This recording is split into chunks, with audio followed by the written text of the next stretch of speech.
Janice Kelly, everyone. Give her another round of applause.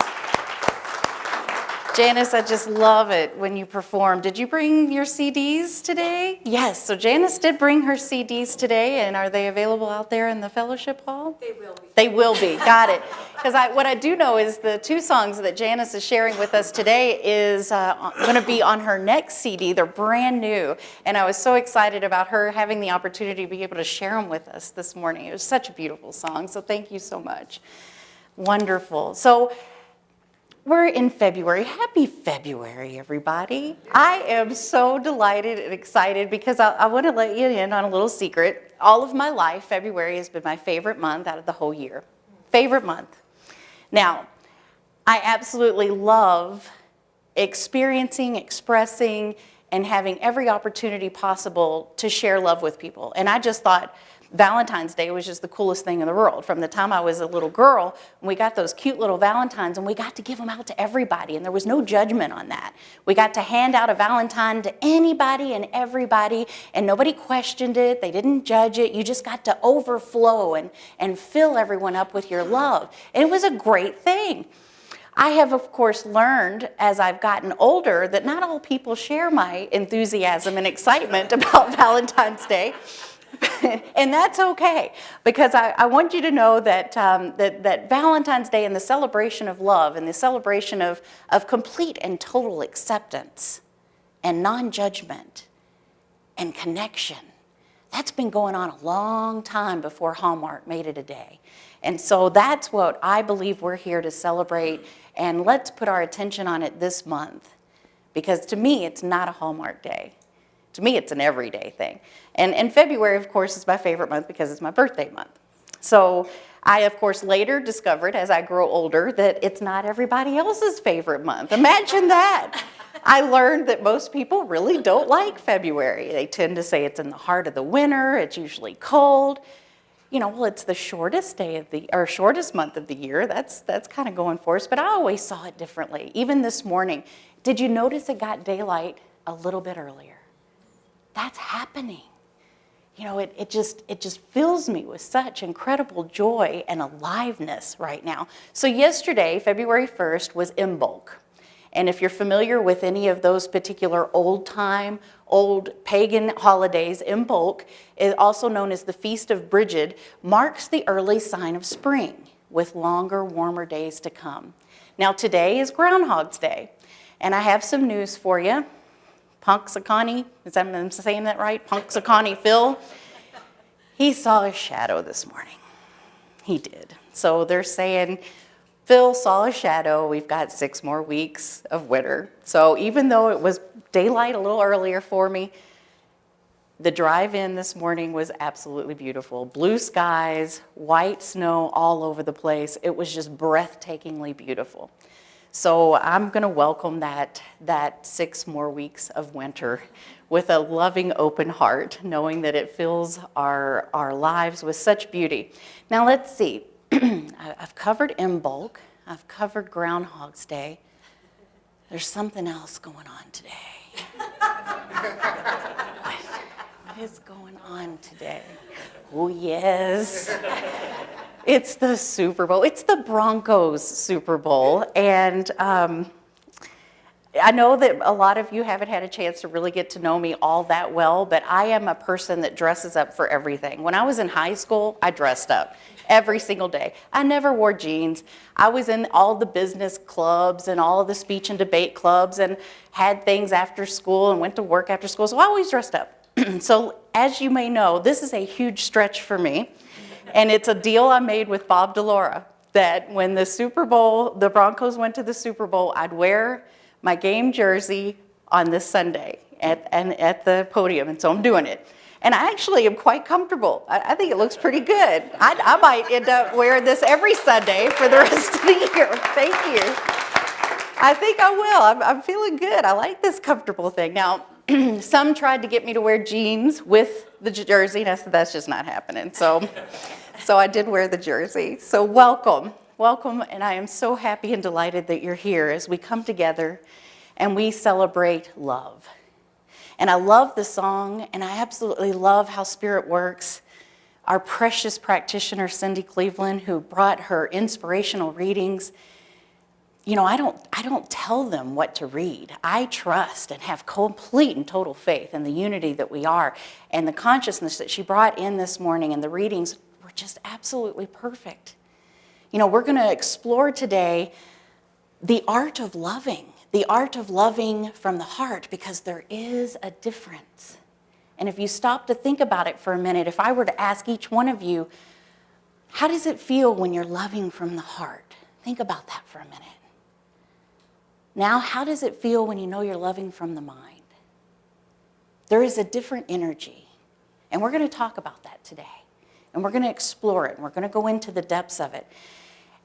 You know, Charles Dickens says a loving heart is the truest wisdom, and we're going to cover that today, and I am knowing that by the time you walk out of here today, you're going to have a greater understanding and a greater revelation around what I'm talking about with that particular quote by Charles Dickens. And so I also want to mention to you that most of you probably don't know either that I manage businesses. And I manage a few music businesses. And in managing these music businesses, I get the opportunity and privilege to work with some really incredible musicians, incredible instrument players, incredible songwriters. And one of my guys, as I like to lovingly refer to them, co-wrote a song that just won a Posey Award the weekend that we were at winter camp. And he co-wrote it with Troy Horn, who is one of the regulars at Mile High. And Troy wrote this song and included his family in the recording of this song, and the song is entitled, What If We? And if you'll notice, that's the subtitle of my talk today, What If We? And I am just so proud of them, and I am so proud of this song and what it brings up for me, that you know how I am. I had to share it with you this morning. So I want to kick off my talk this morning with us actually playing the little over 3-minute song that Troy Horn sings, and his sons sing a portion of it with him. And the words actually are on the streaming video, so if you feel like singing, please do. But what I want to really invite you to do is, while it's playing, take it in. Feel the music, feel the words, embrace it, and join with me as we kick off the talk with What If We? What if we? What if you?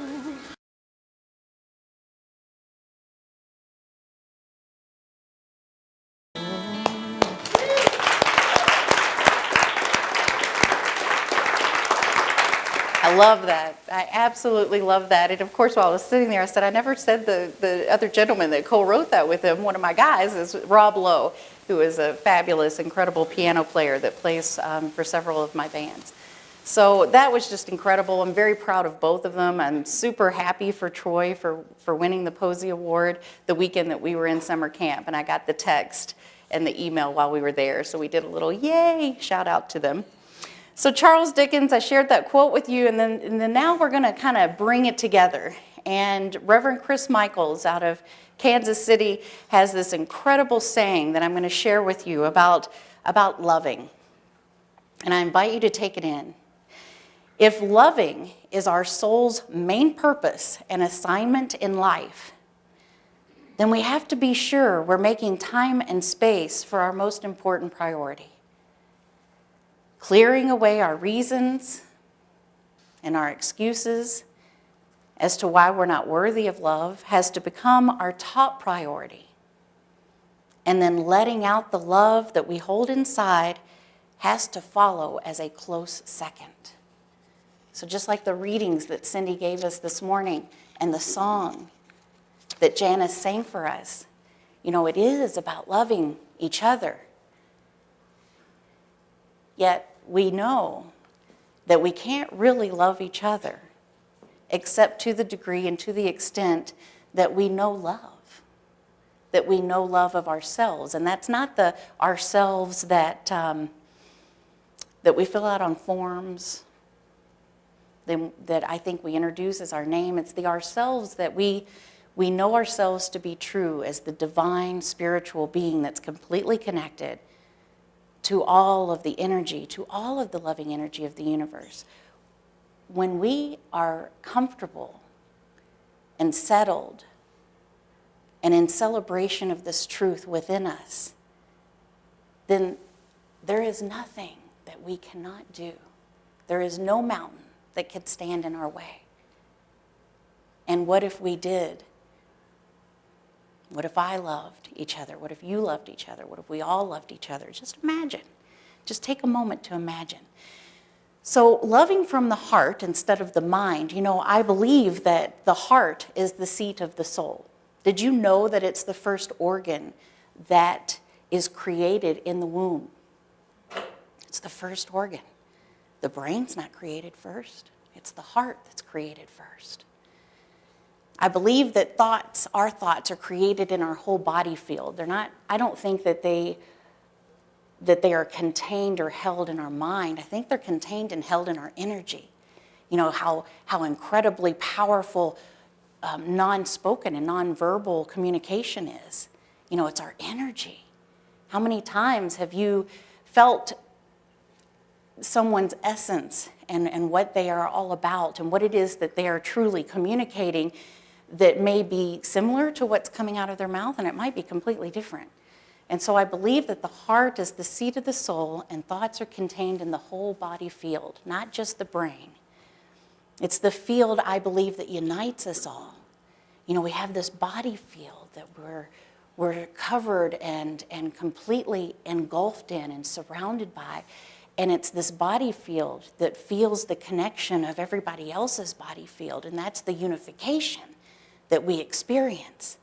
And I think thoughts are communicated through that. I know you've probably heard of the idea of mental telepathy. Well, I believe it's energetic telepathy. And those stories and sayings of how you can be thinking about somebody and then get a call from them or get a letter in the mail from them. There's this energy field that connects us all. And so I think that thoughts are communicated through the body, through the heart first, and then it sends input to the brain. The heart is the first feed, from non-physical to physical. Reality, getting closer to the heart is the best way to get closer to that which is eternal about you, about spiritual energy and God. Yet, this is what we have just come to discover, is in modern day society, it feels like sometimes we can move through life alone. How many opportunities? Now, I know it's different for us. We get a lot more opportunities than most people get to connect with each other and to connect to our heart and to recognize and realize the difference in loving from the heart and loving from the mind. Not everybody has all of those opportunities to do that. And so right now, studies are showing that modern day society is feeling kind of alone, feeling disconnected. And to me, loving from the heart is all about connection. In order, I think, to move from the brain to the heart, we need quiet. The heart is the center of our intuition. And it will never compete with anything. And it communicates through quiet. There is a saying that when Maharaji was asked how to meditate, he said, meditate like Christ. And it was asked of Maharaji, well, Maharaji, how did Christ meditate? And he became very quiet, and he closed his eyes. And after a few minutes, he had this blissful expression on his face, and a tear trickled down his cheek. And he opened his eyes, and he said, he lost himself in love. So I'm inviting you to meditate, losing yourself in love. Go and allow yourself that quiet space. Connect with your heart. Lose yourself in love. When we get the mind out of the way, then we can allow heart to have dominion. And then our ability to love each other becomes fully realized and blossoms and blooms and takes off like you would never believe. So there's four little tips I'm going to give you about doing that. I'm going to say number one, live from intuition, not logic. It is the most objective perspective there is. It is the perspective of the higher self. It is not clouded by judgments or cluttered by assumptions.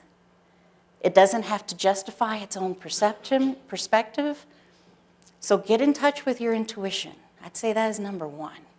You go to that quiet space, you get yourself lost in love, and connect with your intuition. Number two, cultivate honesty in your life.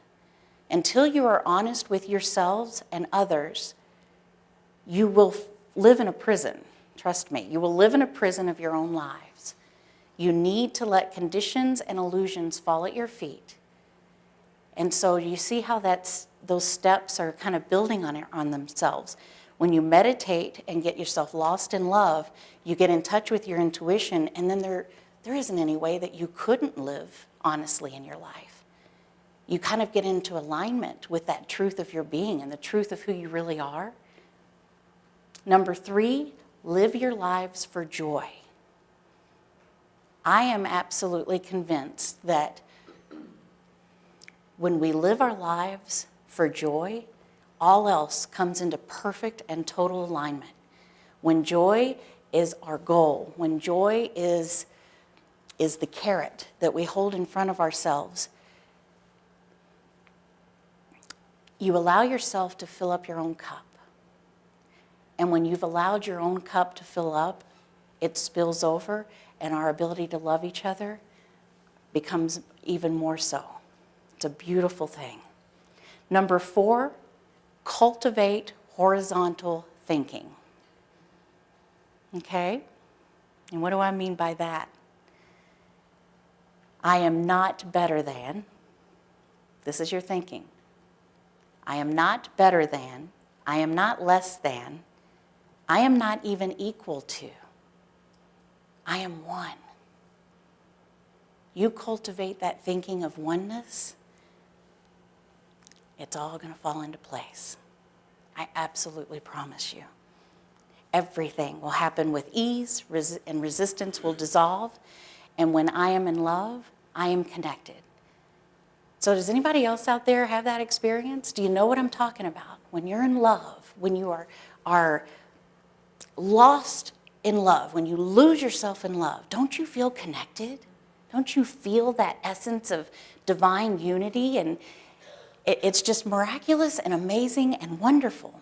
I believe it's the true language that we speak. Everything else I think is alien to us, and I think that's why we stutter and stammer through it. I think that's why it doesn't feel so comfortable. The true language we speak is carried through the heart. It's carried through vibration. Now, it takes being vulnerable in this state, doesn't it? When I mean being vulnerable, I mean that in a good way. I don't mean that in necessarily a way that means you're getting ready to get captured or hurt or damaged in any way. When we're vulnerable, we're living from that place of love. We're living from that opportunity of not putting up any barriers, not putting up any walls. We just let those dissolve so that we can truly feel that connection. When we think from the head, we experience attachments and we kind of get roped into thinking a certain way. When we live from our heart, we become one with all there is. That beautiful blue sky that we saw coming in this morning, the snow, the sunshine, the trees, the stars, the Bronco players. We are one with them. And it makes a difference. So Dr. Marshall Rosenberg, he created nonviolent communication and then later was coined compassionate communication. And I studied with him for many years. And it's an incredible experience to practice what it is that he is laying out for us to take in. It is the idea of communicating and connecting from the heart. And there's something really powerful about that. I'll never forget that in one of our workshops, we did an experience where, he breaks it all down. He breaks it down to even the time where you give gratitude and thanksgiving and feedback to someone. And he showed us the differences. And of course, we got to pair up and practice. He was really into practicing, so we practiced a lot of this stuff. But it was really amazing There is such a difference from saying to somebody, thank you so much, I so appreciate that, to going up to them, looking at them in the eye and connecting with them and feeling their heart. And then saying, Cindy, thank you so much for bringing those words to us this morning. They really moved me and they touched me. And I just want you to know how I appreciate that. Now there's a gratitude and a feedback that's felt there. And then there's another side. There's Cindy's receiving side. And he taught us how to do that too. He says, most people, it's not that they have trouble connecting and giving gratitude to someone from the heart. They have trouble receiving it. You watch, he says, and he did all these examples with people. And as soon as he would go up to them, sometimes he'd put his hand on their shoulder, sometimes he'd hold their hands, sometimes he would just look them in the eye and speak his gratitude and how he was feeling about them in that moment. And they would look away. They'd say, oh, it was nothing, that's okay. They had a hard time receiving it. It intimidated and embarrassed them. What has happened to us where receiving gratitude and being rejoiced in intimidates and embarrasses us? No. You are a beautiful, divine, shining light of spirit. You are received and appreciated and celebrated every single second of your life. There is nothing to be intimidated or embarrassed by with another soul reaching out and saying, I see you, I feel you, I connect with you, and I am so grateful for what it is that you are giving of yourself. I want to tell you a little quick story here about Hannah Brencher.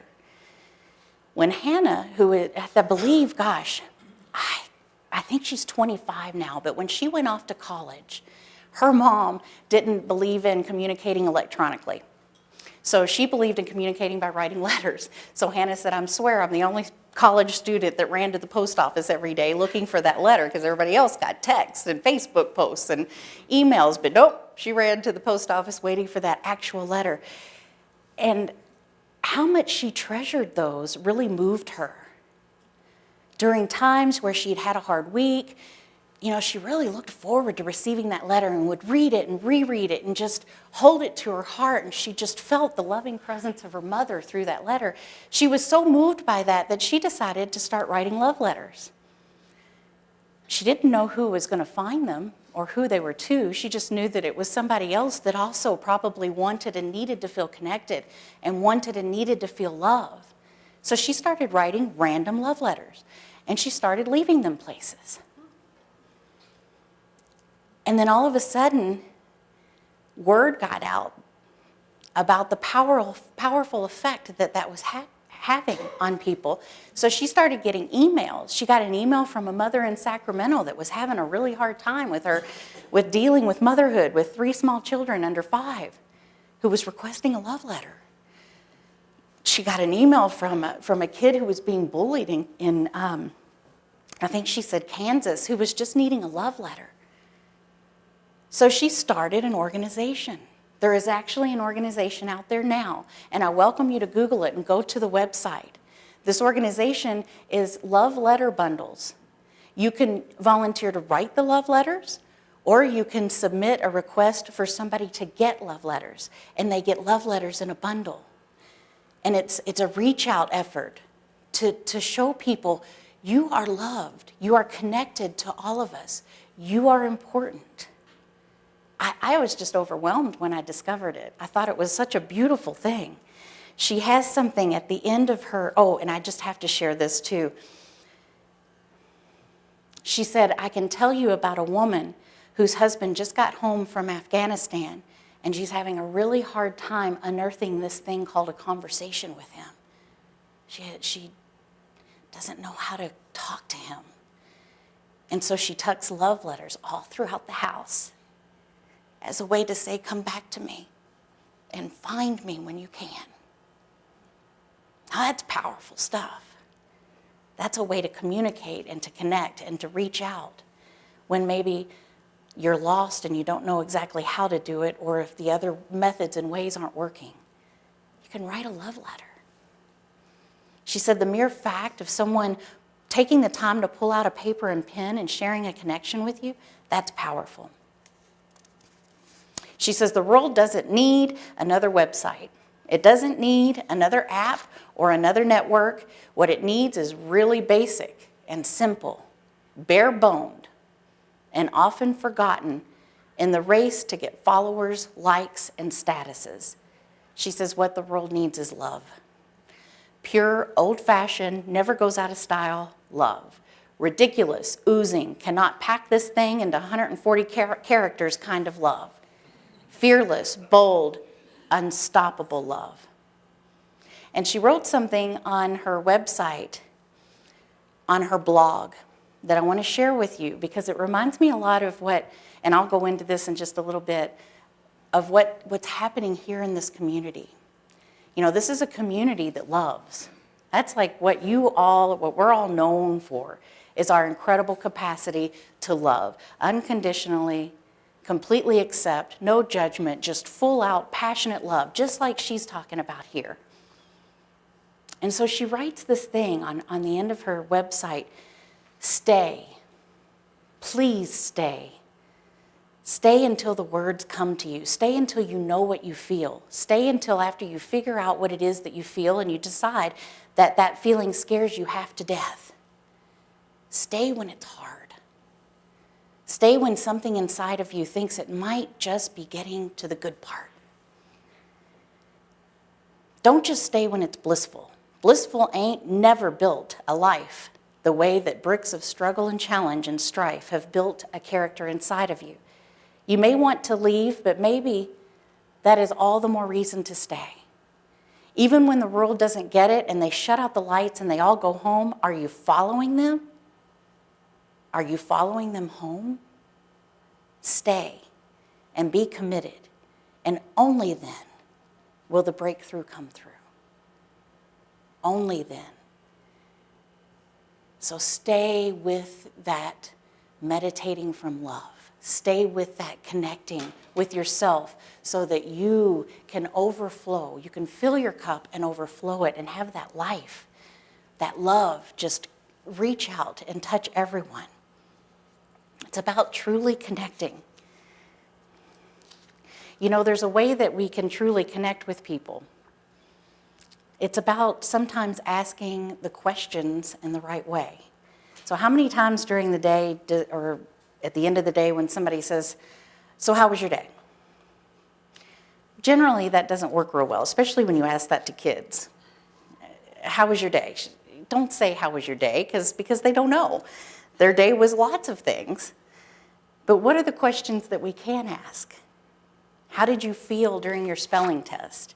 What did you say to the new girl when you guys went to recess? Did you feel lonely at all today? Or when you're with your friends or your roommate or your partner or your spouse? I like to always start out with, tell me something amazing today. Tell me something that you experienced today that felt amazing. Imagine the answers that you get from a question like that.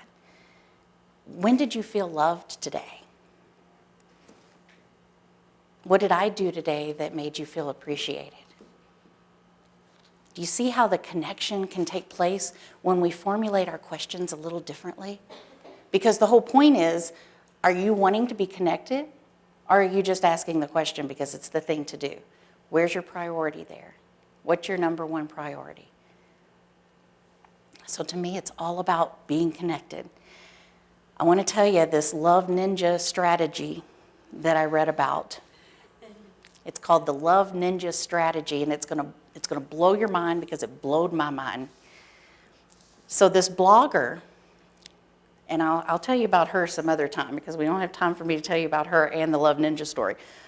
But her name's Glennon, and her son Chase is in school, and Glennon went to get tutored by his math teacher because she couldn't help him with his math homework. He was doing fine, but she wanted to learn more about math, so she started meeting with his math teacher. She found out that Chase's math teacher asked her students every Friday afternoon to get a piece of paper out and write down the names of 4 children whom they'd like to sit with the following week. Now, the children know that these requests may or may not always be honored. She asked the students to also nominate 1 student whom they believe had been exceptional classroom citizens that week, and all ballots are privately submitted to her. And every single Friday afternoon when the children go home, she spreads out all those pieces of paper and she starts looking for patterns. Who's not getting requested by anyone else? Who doesn't even know what to request? Who never gets noticed enough to be nominated? And who had 1 million friends last week and none this week?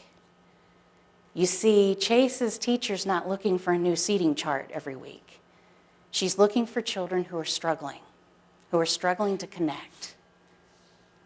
She's looking and identifying the little ones who are falling through the cracks of the class's social life.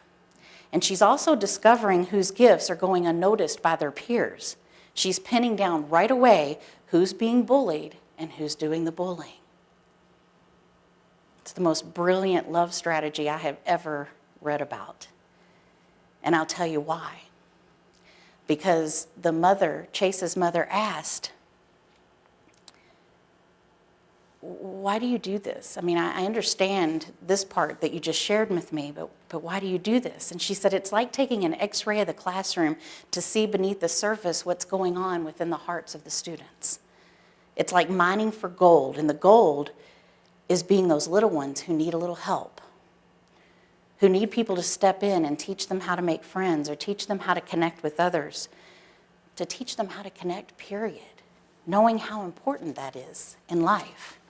And so here's the real kicker. She said, how long have you been doing this? She asked the teacher, and she said, ever since Columbine. I've been doing this every single Friday afternoon ever since Columbine.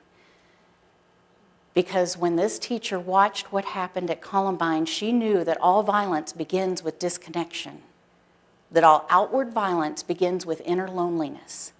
She watched that tragedy knowing that children who aren't being noticed will eventually resort to being noticed by any means necessary. That blew my mind. And it also made me think about what's going on right now within our community. You know, we do that. I think most communities do that, but we certainly do that here. We come here to connect. We come here to hear about and experience more of the divine and to experience more of our nature that we know to be the truth within us. And sometimes that's not easy. Sometimes we're broken wide open and we don't know what to do with that. We don't know what to do with that feeling. That's what we're here for. Just like she wrote in her blog, stay. Stay, even when it gets uncomfortable. Push through. Know what it's like to love from the heart and not from the mind. Know what it's like to appreciate from the heart and not from the mind. Know what it's like to be totally blissed out by having and experiencing that connection that we all have, where we're all completely unified together. And if there is loneliness in there, if there is intimidation, if there is embarrassment, allow yourself to be supported. Allow yourself to be loved. There's something else that goes with that too. You know, a woman said recently to her hairdresser, as her hairdresser was shampooing her hair and massaging her scalp, she just let out this long sigh. And she said, oh my God, it feels so good just to be touched. You know, not everybody comes to a center where we gladly share a hug or a handshake. A lot of times people are going through their life not being touched, isolation, disconnection. That's not what we're here for. We're here for love. We're here to connect. We're here to reach out. We're here to touch and to be touched in so many ways. What if we all loved each other? What if we took the moment to meditate from love and fill our cup to overfilling? I know there would be no more Columbines. I know there would be no more violence. I know this. And I know that that's what we're here for. That's what we're here in these chairs this morning for. That's what we come to celebrate together and to be reawakened and renewed with every single Sunday. That's why we're in classes. It's a beautiful thing. What is a loving heart? A loving heart is sensitive to the whole of life, to all persons. A loving heart doesn't harden itself to any person or thing. Anthony DeMello said that. And Judith Campbell says, when your heart speaks, take good notes, because it's good stuff. So I am running out of time, so I'm going to go really quickly because I have to share at least, this is beautiful. I found 60 tiny love stories that make you smile, and quite frankly, several of them made me cry. So it can do that too. And of course, I picked out several of my favorite. I only have time to share a couple of them with you. But listen to these little tiny love stories that people have posted. Today, I operated on a little girl. She needed O-negative blood. We didn't have any, but her twin brother had O-negative blood. I explained to him that it was a matter of life and death. He sat quietly for a minute and then said goodbye to his parents. I didn't think anything of it until we took his blood and he asked, "So when will I die?" He thought he was giving his life for hers. And thankfully, I'm here to report they're both fine. Today, my dad is the best dad I could ask for. He's a loving husband to my mom, always making her laugh. He's been to every one of my soccer games since I was 5, and I'm 17 now. And he provides for our family as a construction foreman. This morning, when I went searching through my dad's toolbox for pliers, I found this dirty, folded up piece of paper at the bottom. It was an old journal entry in my dad's handwriting, dated exactly 1 month before the day I was born.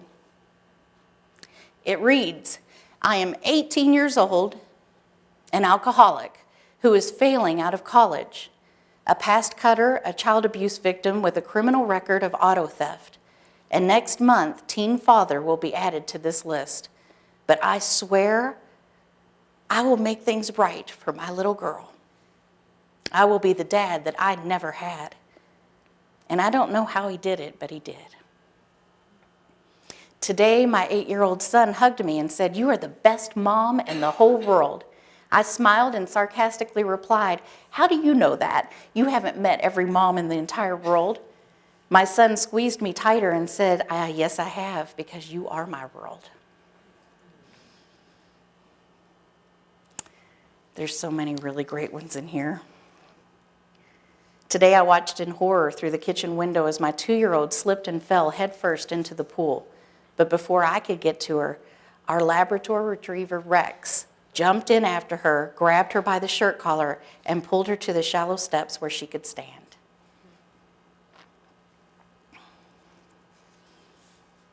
Today, a woman who must have her voice box removed due to cancer enrolled in my sign language class. Her husband, 4 children, 2 sisters, brother, mother, father, and 12 close friends also enrolled in the same class so that they could communicate with her and grow over the years. Oh, there's so many. I'm just going to pick out another couple.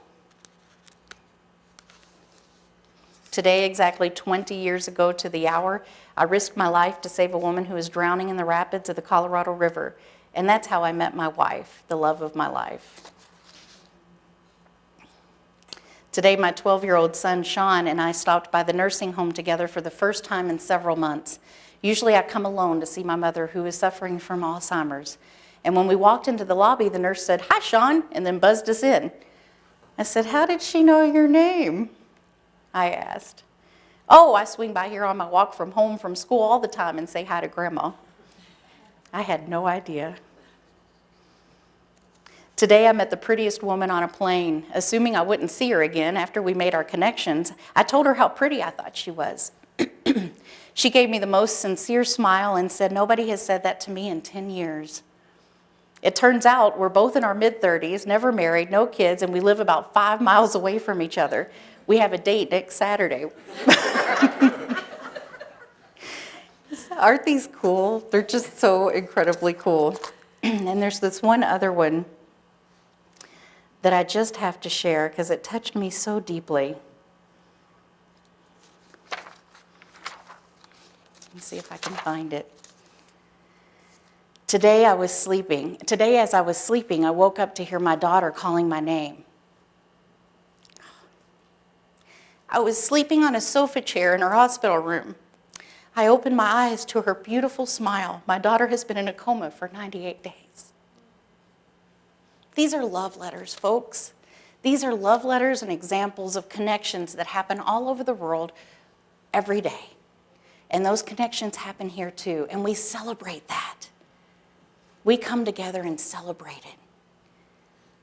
And we have prayer practitioners that are amazing. We have an amazing team of spiritual mind, affirmative prayer practitioners here. So if you are at that point of being broken open, and if you're feeling feelings of not knowing what to do with this breakthrough of love, or this breakthrough of new identity or new truth that's flowing through your being because you're hearing it on a consistent basis and you're meditating from love, seek them out. Let them know the truth with you. And if you'd like additional celebration in that which is going on in your life, and if that priority of joy and living for joy is going on in your life, seek us out. We are more than happy to celebrate and affirm more joy in your life. That's what it's all about, y'all. Loving from the heart. So join with me in knowing consciously, as we are together right here and right now, we know that we are a complete connection of spirit and faith. And we know the power of loving from the heart. We know the difference of coming from mind, of coming from ego, to connecting soul to soul. We know what that's like. And we say yes, Spirit. We say yes. We say yes to connecting with the sunshine, with the blue sky, to the Broncos' victorious win this afternoon. We say yes, knowing that we are completely connected and affirming joy in each and every aspect of our lives. Taking in some of these love letters, and through these stories, we have connected with these souls, knowing that anything and everything is possible when we all love each other. For this, we are filled with gratefulness, and we allow it to be, and so it is.